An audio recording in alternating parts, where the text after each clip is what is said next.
Our topic for today is child abduction.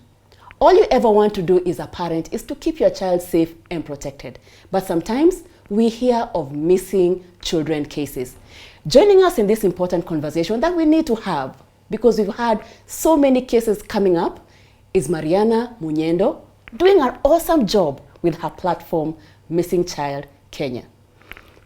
Mariana, thank you so much for joining us in this conversation. We are so honored to have you. I'm happy to be here, and thank you for giving us a platform so that we can be able to talk about something that is disturbing the community, and so that we can come together and do something about it. Absolutely. It would be important in any way, if there's a way you can empower us, if there's anything different, to any parent who's watching and they can prevent their child from, going missing, would have helped somebody. Yeah? Every time I see your flyer, and I know a lot of you have seen that flyer, Missing Child Kenya, find a way to send around this flyer. I always tell people, everybody who participates is our eyes and ears on the ground. The way we share this alert is through crowdsourcing. Missing Child Kenya alone cannot disseminate it to all the people that need to see it. Absolutely. So if I send it to you, you send it to my another friend. so it gets to more people. So I always joke around and tell people that all of them are employees of Missing Child Kenya, but they're just not on a payroll, but they have a better kind of pay satisfaction that a child is safe. Absolutely. Where I was going with that is when you get that flyer, you never imagine. In a way, we are a bit detached, unless you are related to that particular family or that child. You never imagine this can happen to you. But in your experience, if you can enlighten us, why are children going missing? I'll start from a different kind of approach in terms of why we do this. And we start our communication by saying we are sharing hope. We are not sharing fear. Children will go missing. Number one, psychologically, a child is still learning the environment and seeing things. And so if they are standing here and then they look up and whoever was there is gone, they will try to find them. And so in the process, they will get lost. Yeah. I always joke and tell people, even Jesus himself got lost in the temple at age 12. You remember that? Yep. The Passover, then after that, the parents were looking for him. And it can never, you're not a bad parent if the child goes missing in such an instance. In any instance, you're not the bad parent. Yeah, that's it's just the important to hear. Circumstances that are there. Because if you remember in the Bible, these guys got on their donkey and went halfway into the journey. Then they realized, where is Jesus? Then they started coming back, found him at the temple. Typical child fashion. He was like, why are people looking for me? I'm in my father's house. Wow. So children also have a way when they're trying to explore things, they will probably navigate their way and not just be where they're supposed to be. Even as adults on a day-to-day basis, That's you true. Get lost. I get lost all the time. But you just I'm get terrible with embarrassed. directions. You don't tell anybody that you got lost. So if we deal with the fact that at any one point, even if it's for a millisecond, your child will get lost, then it starts removing that fear that it is a natural process. And if you get them back, don't panic and then you tell them, oh, you went missing, because they will be afraid of navigating other challenges. So let's deal with that first one, that it is a high probability that your child will go missing. That's now, tough to hear. It is That's very tough to hear. But it is something that can also start helping a parent understand, how do I help my child develop certain skills? Do you know, before you go far, and we'll come back to the point of skills, which is very important, I remember 2 instances where people close to me got lost. One, when I was growing up, my small brother, before, most of us used to walk to different places. So going to church, you walking to 5-6 kilometers to go to your mom's favorite church. I remember at some point, us looking behind and seeing my youngest brother, he's not there. Then you have to turn back, all of you turn back and try and see, did he deviate anywhere? It becomes a full panic mode kind of situation. So it's true, it can happen to anybody, and my mom is the most careful person I know. Second one, I was coordinating an event. Within an event, sometimes you go to different family events or whatever kind of event, and you can lose your child. So I'm very busy doing whatever I'm doing. My youngest, my oldest was around maybe 3. And in the mix of everything, he just got lost. The next thing, the way they normally would say, nani ndio mzazi wa huyu mtoto? And you end up feeling like you're not a serious parents. So it's very important the way you've said it, that as parents we shouldn't feel that we are the worst in the world. But back to you, the skills we need to impart on our children. That is where we were. Yes. So in this whole environment, it's important that our children learn to be assertive so that they can be able to negotiate around risk in our absence. We can never be around our children all the time, 24/7. Yeah. You can never be. But if you teach them skills that can enable them to try and navigate some situations, then at least they are in a slightly better place, because again, some situations cannot be handled. Yeah. How do you teach assertiveness to a 3-year-old? I wonder. Through play. Play. Interesting. Maria Montessori of the Montessori system, the theme is play is the work of the child. Play is the work of the child. So a child will learn through play. Yeah. So based on the different age sets, you start teaching safety through the different ways that they accept learning. When should we start? When it comes to safety, when do we start teaching that? As soon as a child is able to engage, because again, children have different milestones. Absolutely. Yes, but if your child is able to understand that I cannot move without checking with mommy, then you start instilling some small rules that you cannot move past this parameter, or if someone says something, then I check with mommy, I always check back. Small things like, what is mommy's phone number, what is daddy's phone number, what is my full name, because when children go missing, you ask a child, what's your name? Unaitwa nani? Baba. Kwenu ni wapi? Pale. Or home. Where? So small things that you start as a foundation will be helpful. But then back to your question when you asked about what are some of the other skills. You've talked about assertiveness. Questioning. By being assertive, when a child, you know, even as adults, we are struggling with just no being one complete sentence. We say no, but. When you teach your child, and even worse when you're a woman, they will be confident and they'll know that if I'm not comfortable about a situation, no is no. Yes. People skills are also very important, because again, for a long time we have taught about stranger danger, that a stranger is someone that you should fear. But in this environment, your child should be able to meet people that they don't know, but they can be of help. So we are changing the approach and talking about safe strangers and safe buildings, whereby if I am in a supermarket or in the mall, and if I don't see my mommy or my daddy, what should I do? I will look around. A safe stranger is somebody who could be having uniform, who is stationed somewhere. So I will go to the main entrance and ask for help from there. It is easier for them to take me to the security desk. A safe building, if I walk into a school, it's an open place. They can take me in. A church, a police station. So again, trying to change our children's mindset about fearing the world, because the world is here. The way we played back when we were young, of course, it's very different. It's very different. But then again, we should not have so much fear in our children. Teach them ways that they can also explore the environment without having fear. Different age sets. I think a little bit later we might talk about the online environment in children. Absolutely. Very important. We'll delve a little bit into that, so that we can, a lot of our children now are using devices that are on the online space. So that means a lot of borders have been broken, contacts have been eased. There are so many gray areas. So again, the right etiquette, the right proper mechanisms of using a device, checking in with your folks. The same rules that applied before the online environment apply now, even in the offline environment. It's both ways, because the same way your friend would come to your gate and ask your mom, is Christine there? Can we go out and play? It's the same way online. If a child has a device, they should say, mommy, this person wants to be my friend. Can I be their friend? Hold that thought. Before we get to the online part, let's go back a bit.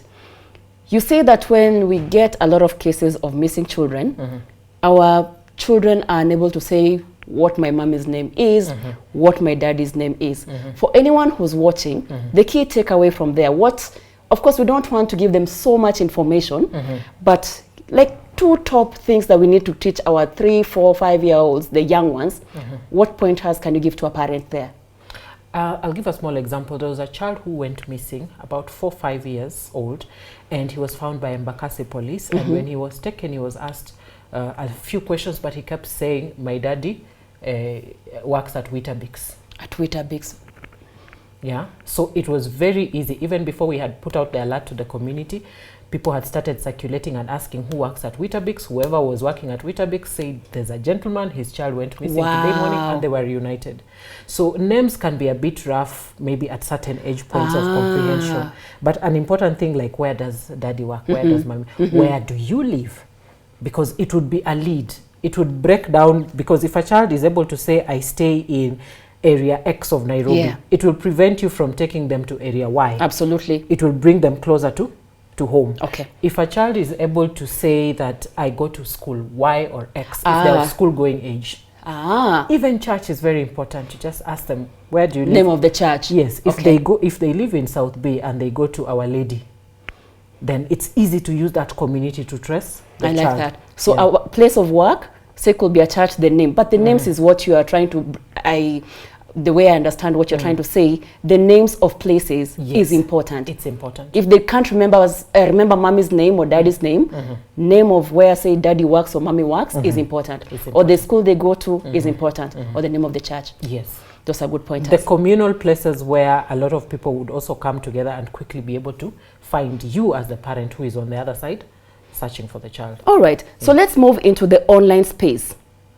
And if you can tie in any way, there's something we've forgot to talk about, how our kids get lured in and somehow they go missing. Maybe sometimes it's not their, of course, the intention to go missing. But if there's any way that kids are lured, then they go missing through abduction or through kidnapping, what are the ways that people are luring our children away? Okay. Then we can then touch on the point of, the online bit. Okay.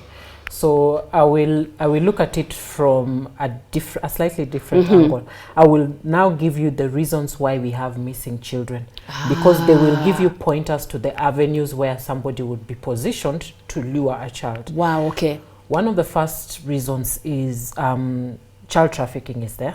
There's a trade in children because for very many different things. People have not understood simple things like procedures of adoption, or they have separated themselves from them, and so they would want quicker ways of trying to get a child.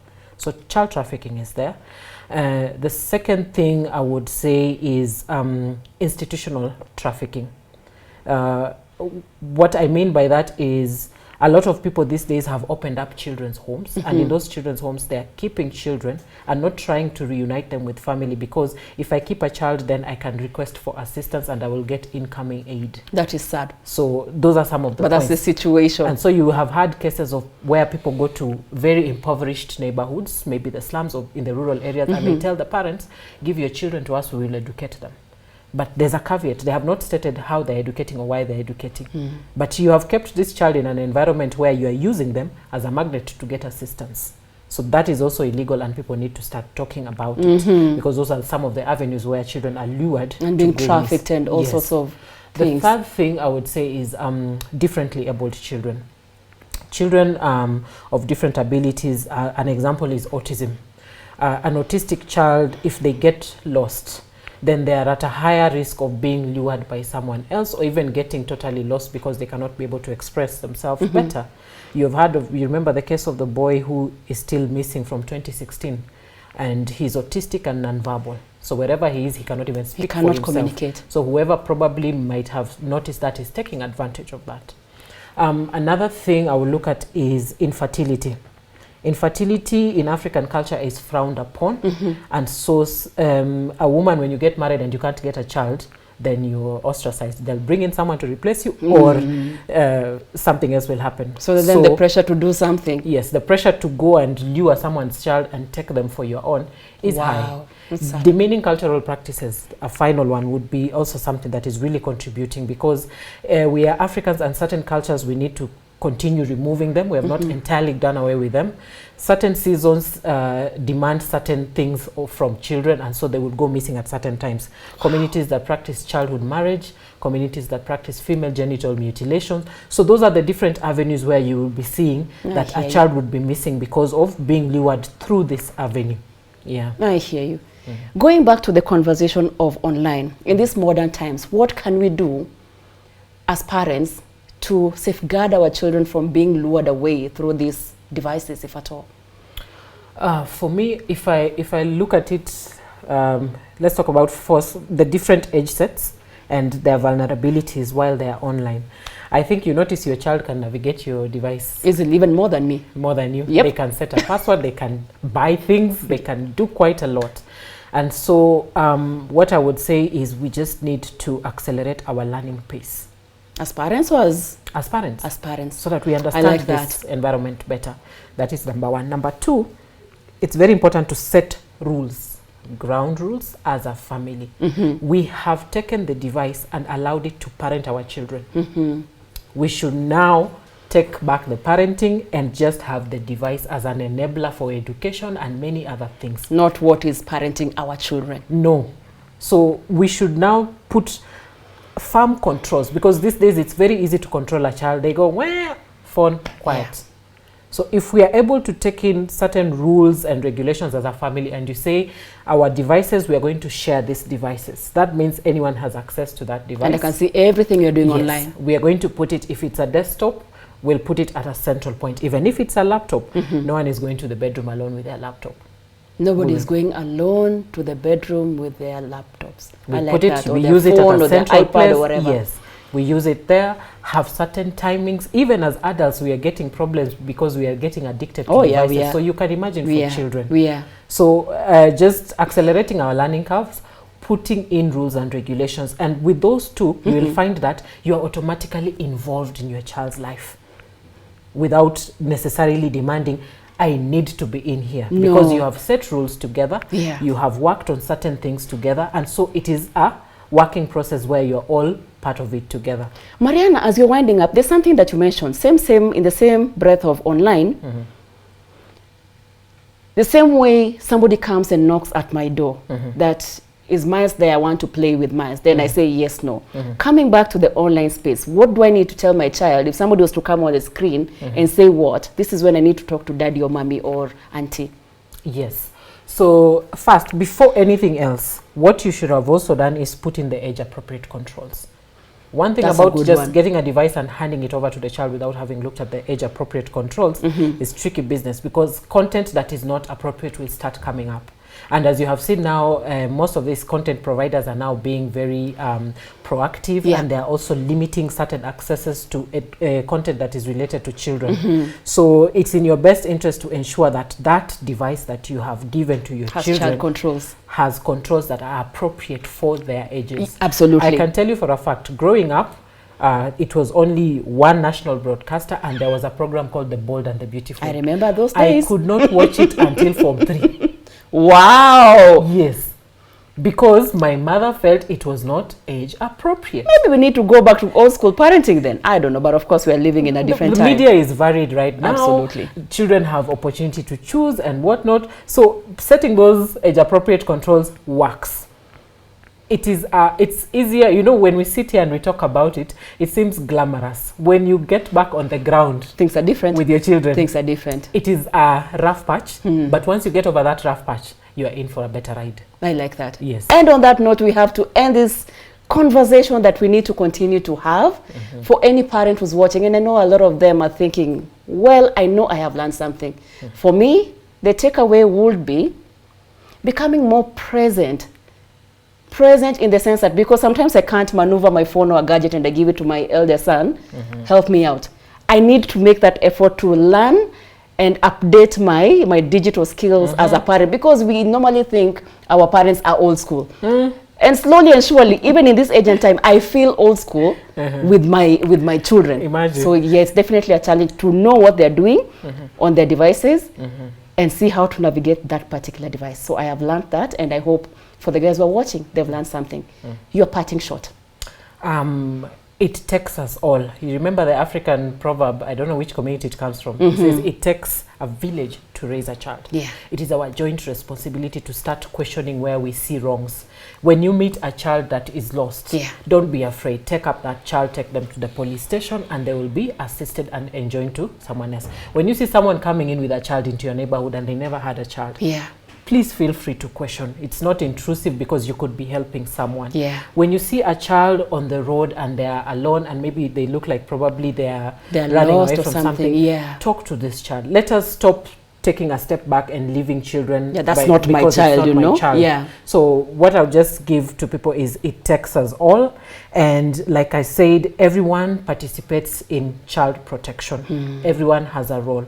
When you see a trigger, react and report, so that we can be able to protect our children and have them living as happily as they should be, because a happy child is a happy world. Absolutely. Yes. Thank you so much. You're welcome. On that note, we come to the end of this conversation. We were talking about missing children and what we can do on our part at home and also as a society. I know you have learned something, and let's continue sharing those flyers. You're doing an awesome job, Mariana. Thank you. Let's share and get as many children who are missing reconnected back to their families. But do your part. Find every way possible that you can empower your child and continue to empower yourself as a parent. See you in the next conversation.